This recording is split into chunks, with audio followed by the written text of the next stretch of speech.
Siz hech qachon ko'chada qolganmisiz? Boshingiz ustida tom, cho'ntagingizda bir tiyin yo'q. Faqat yomg'ir va sovuq shamol hamrohingiz bo'lganda inson nimalarga qodirligini bilasizmi? Men o'sha tunda shunchaki boshpana izlagandim. Eski dugonam Dilnozaning eshigini qoqqanimda, bu eshik nafaqat issiq uyga, balki mening hayotimni ostin-ustun qilib yuboradigan do'zaxiy ehtirosga ochilishini tushimda ham ko'rmagandim. Dushxonadagi bu begona erkakning nafasi va dugonamning bir qadam narida ekanligi. Bu hikoya xiyonat haqida emas, bu tubsizlikka qulash haqida. Tinglang, bu mening iqrorim. 2023-yilning kuz oqshomi edi.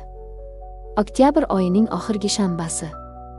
Erimdan ajrashganimga roppa-rosa yarim yil bo'ldi. O'sha kunni, o'sha sovuq vidolashuvni har kuni tushimda ko'raman. Stol ustida qoldirilgan kalitlar. Uning orqasiga qaramay chiqib ketishi. Uy ichidagi o'lik sukunat. U ketdi. O'zi bilan birga mening ishonchimni, orzularimni, kelajagimni ham olib ketdi. Men bu katta va shafqatsiz shaharda yolg'iz qoldim. Eski hayotimdan voz kechishga majbur bo'ldim. Shahar chekkasidagi devorlari nam tortgan, derazalardan shamol uvillab kiradigan eski bir xonadonni ijaraga oldim. Bu uy emas, shunchaki boshpana edi. Kechalari shiftga tikilib yotar ekanman, qo'shnilarning janjalini, ko'chadagi daydi itlarning vovullashini eshitardim. Har oyning oxiri men uchun dahshatga aylanardi. Ijara puli. Bu so'z mening bo'g'zimga yopishgan qo'l kabi edi. Ishlayman, tinim bilmayman, lekin topganim ro'zg'or va ijaradan ortmaydi. O'zim bilan o'zim kurashib yashardim. Mana bugun ham o'sha kun keldi. Ishdan charchab, holdan toyib qaytayotgandim. Tashqarida kuzning zaharli yomg'iri sharros quyayotgandi. Oyoq kiyimim o'tib ketgan, ko'ylagim shalabbo. Faqat bitta narsani, tezroq o'sha sovuq bo'lsa ham, o'z uyimga kirib, ko'rpaning tagiga berkinishni xohlardim. Lekin taqdirning men uchun tayyorlagan rejasi boshqa ekan. Eshik oldida uy egasi, semiz, badqovoq ayol turardi. Uning nigohi yomg'irdan ham sovuqroq edi. Pul bormi deb so'radi u salom-aliksiz. Xola, iltimos. 3 kun muhlat bering.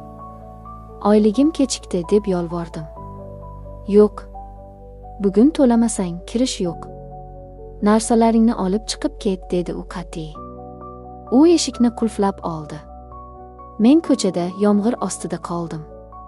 Qo'limda kichkina sumkam, cho'ntagimda esa umidsizlik. Qayerga boraman? Kimga sig'inaman? Ota-onam uzoqda, ularga dardimni aytib siqqim kelmadi. Qaltirab telefonimni oldim. Kontaktlar ro'yxatini titkiladim. Ko'zim bir ismga tushdi. Dilnoza. Bolalikdagi dugonam. Yillar davomida gaplashmagan, har xil yo'llardan ketgan dugonam. U boy badavlat oilaga kelin bo'lganini eshitgandim. Ikkilandim. G'ururim yo'l qo'ymasdi. Lekin sovuq suyak-suyagimdan o'tib ketgandi. Qo'ng'iroq qildim. Uzoq gudoklar. Ko'tarmasa kerak deb o'yladim. Alo. Tanish, lekin biroz begonalashgan ovoz eshitildi. Dilnoza. Bu menman. Iltimos, yordam ber. Bir kechaga joy kerak dedim yig'lamsirab. U jim qoldi. Bu sukunat men uchun asrdek tuyuldi. So'ng qisqa javob berdi, kel. Manzilni tashlayman. Dilnozaning uyiga yetib borganimda o'zimni xuddi boshqa sayyoraga tushgandek his qildim.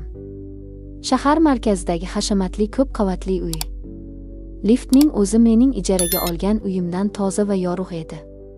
Eshikni Dilnoza ochdi. U o'zgargan edi. Yuzida o'ziga bo'lgan ishonch, kiyimlarida did, harakatlarida aslzodalarga xos viqor bor edi. Kir dedi u jilmayib. Bu tabassumda eski qadrdonlik ham, biroz achinish ham bor edi. Ichkariga qadam qo'yganimdan boshlab nafasim tiqilib qolgandek bo'ldi. Hamma narsa yaraqlagan, yo'lakda qimmatbaho gullar, devorlarda rasmlar. Havoda qimmatbaho atir va yangi damlangan qahva hidi taralgandi. Uning hayoti muvozanatda, hamma narsa joy-joyida ekanligi shundoq sezilib turardi. Mening hayotim esa shunchaki vayrona edi. Biz oshxonaga o'tdik. Dilnoza menga issiq qahva va shirinliklar qo'ydi. Hayot qiyin, dedi u piyolani uzatib ko'zlarimga tikilib. Lekin har bir qiyinchilikdan keyin yengillik keladi. Men hali o'sha yengillikni topolmadim, dedim achchiq jilmayib. U menga diqqat bilan qaradi. Ko'zlarida ortiqcha savol yo'q edi, faqat tushunish bor edi. U mening shalabbo kiyimimga, qaltirayotgan qo'llarimga qaradi. Yomg'irda qolibsan, muzlab ketibsan. Yur, dush qabul qilib ol, dedi u muloyim ovozda. Yengil bo'lasan. Dush qabul qilish. Bu taklif menga xuddi jannatga kirish taklifidek eshitildi. Issiq suv, toza xona. Men bunga qanchalar muhtoj edim. Dilnoza meni keng va yorug' yuvinish xonasiga boshlab kirdi. Mana sochiq yangi xalat. Bemalol yuvinaver. Men yotoqxonada bo'laman, dedi-yu chiqib ketdi. Dushxonada yolg'iz qoldim. Ko'zguga qaradim. U yerda charchagan, ko'zlari so'ngan, hayotdan to'ygan bir ayol aksini ko'rdim. Kiyimlarimni yechdim. Issiq suvni ochdim. Suv terimga tekkanda, u nafaqat tanamni, balki ichimdagi muzlagan yolg'izlikni, alamni va yashirin istakni ham uyg'otdi. Anchadan beri erkak kishi bilan bo'lmaganman. Tanam mehrga, teginishga tashna edi. Issiq suv ostida ko'zlarimni yumib, bir zumga barcha muammolarni unutishga harakat qildim. Dushdan chiqib, sochiqqa o'ranib turganimda eshik taqilladi. Kirib chiqaymi? Bir narsam qolib ketibdi, dedi Dilnoza. Kir, dedim. U kirdi. U ham yechini boshladi. Men ham bir chayilib olay, erim kelishiga tayyorgarlik, dedi u kular yuz bilan. Men uni kuzatdim. Uning oppoq, parvarishlangan badani. Lekin e'tiborimni boshqa narsa tortdi. Uning qomati. Biroz to'lishgan, harakatsizlikdan bo'shashgan edi. Dilnoza dush kabinasiga kirdi. Suv shillillab oqa boshladi. Kabina oynasi xira bo'lgani uchun uning faqat silueti ko'rinardi. Men ko'zgu oldida sochlarimni quritayotgandim. Fenning ovozi g'o'llardi. To'satdan fenni o'chirdim. Eshik ortidan erkak kishining yo'g'on ovozi eshitildi. Dilnoza, hali ham dushdamisan, jonim?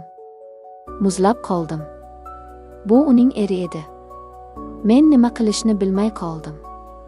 Men yubka sochiqqa o'ranganman, ich kiyimsizman. Dushxona eshigi qulflanmagan. Ovozga javob berishga ulgurmadim. Dastgohga yopishib, go'yo tish yuvayotgandek turib oldim. Umid qildimki, u hozir kirib kelmaydi. Lekin qadam tovushlari yaqinlashdi. Eshik tutqichi buraldi. Yo'q, deb ichimda baqirdim. Eshik ochildi. Ostonada baland bo'yli, kelishgan, faqat beliga sochiq o'ragan erkak paydo bo'ldi. U kirib keldi va meni ko'rib to'xtab qoldi.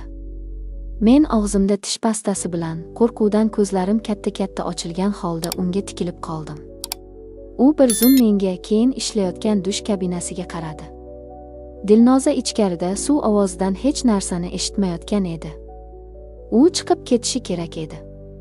Uzr so'rab eshikni yopishi kerak edi. Lekin u bunday qilmadi. Uning nigohi mening yalang'och yelkamga, sochiq ostidan ko'rinib turgan oyoqlarimga tushdi. O'sha nigohda hayrat emas, balki yovvoyi bir uchqun paydo bo'ldi. U sekin eshikni yopdi va qulfladi. Mening yuragim to'xtab qolayozdi. U menga yaqinlashdi. Juda yaqin. Men ortga tisarildim, lekin orqamda devor bor edi. Chiqib keting, demoqchi bo'ldim, lekin ovozim chiqmadi. U indamadi. Faqat ko'zlarimga tikilib bir qadam oldinga tashladi. Dushxonada g'alati, bo'g'uvchi va ayni paytda elektrli bir sukunat hukm surardi. Faqat suvning shildirashi va bizning tezlashgan nafasimiz. U mening yonimga keldi. Uning erkaklik hidi, issiq nafasi meni o'rab oldi. U qo'lini uzatib nam sochlarimga tegdi. Bu teginish, bu xuddi olovdek edi. Qo'rquv bilan birga yillar davomida uxlab yotgan, bosilgan ehtirosim uyg'ondi. Men dugonamga xiyonat qilishni istamasdim. Men bu uyni buzishni istamasdim. Lekin shu lahzada Men ojiz edim. U orqamga o'tdi. Uning ko'kragi mening yalang'och yelkamga tegdi. U belimdan mahkam ushladi. Men qarshilik qilmoqchi bo'ldim. Qo'llarim bilan uning qo'llarini itardim. Lekin u kuchli edi.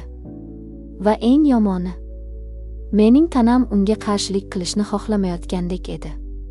U sochiqni sekin pastga tushira boshladi. "Iltimos, Dilnoza", deb pichirladim men. "U eshitmaydi", dedi u qulog'imga past xirillagan ovozda. U band. O'sha daqiqada dush kabinasining eshigi qiya ochildi. Men o'lib qolayozdim. Tamom. Hozir hammasi tugaydi, deb o'yladim. Dilnozaning qo'li ko'rindi. U shampun shishasini qidirayotgandek edi. Biz ikkimiz ham haykaldak qotib qoldik. Uning eri meni o'ziga yanada mahkamroq bosdi, go'yo meni o'z tanasi bilan to'sib qolmoqchi edi. Dilnoza shampunni oldi va eshikni qayta yopdi. Biz chuqur nafas oldik. Bu xavf, bu adrenalin bizni yanada junbishga keltirdi.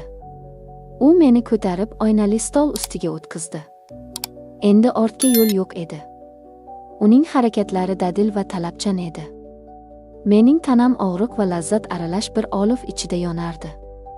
Uning har bir teginishi, har bir harakati meni dunyodan uzib qo'ygan edi. Men tovush chiqarmaslik uchun labimni tishladim. Dushdagi suv ovozi bizning sirimizni yashirib turardi. Bu xiyonat edi. Bu eng tuban ish edi. Lekin shu bilan birga bu mening yolg'iz, sovuq va azobli hayotimdagi eng yorqin, eng unutilmas lahza edi. Biz xuddi o'g'rilardek shoshib, ehtiros bilan, vaqt bilan poyga o'ynardik. 10 daqiqa, balki 15 daqiqa.